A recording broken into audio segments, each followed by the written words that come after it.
Pagbasa mula sa aklat ng Eksodo.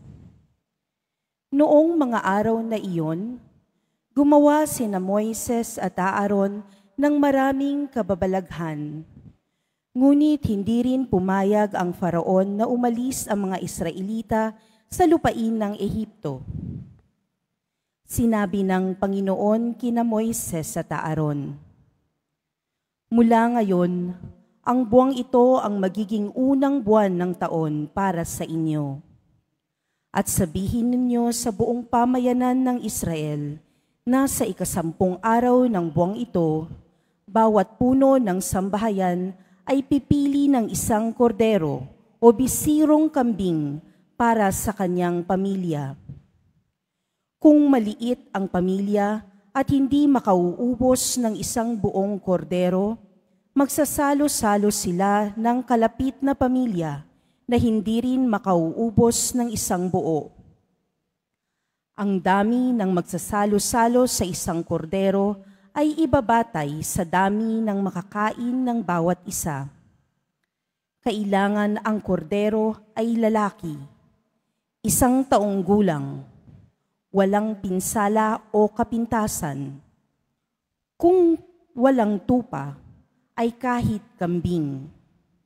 Aalagaan itong mabuti hanggang sa 14 ng buwan at sa kinagabihan, sabay-sabay na papatayin ng buong bayan ang kani-kanilang kordero. Kukuha sila ng dugo nito at ipapahid sa mga hamba at sombrero ng pintuan ng bahay na kakainan ng kordero. Sa gabi ring iyon, lilitsunin ito at kakaning kasama ng tinapay na walang lebadura at ng mapapait na gulay. Huwag ninyong kakanin ng hilaw o nilaga ang kordero. Litsunin ito ng buo, kasama ang ulo, ang mga pata at ang lamang loob. Huwag kayong magtitira para sa kinabukasan. Kung may matitira, sunugin pagkaumaga. Ganito naman ang magiging ayos ninyo sa pagkain nito. Nakabigkis, nakasandalyas, at may tangang tungkod. Dali-dali ang inyong pagkain nito. Ito ang Paskwa ng Panginoon. Sa gabing yaon, lilibutin ko ang buong Ehipto at papatiin ang lahat ng panganay na lalaki, maging tao man o hayop. At parurusahan ko ang lahat ng Diyos-Diyosan sa Ehipto. Ako ang Panginoon.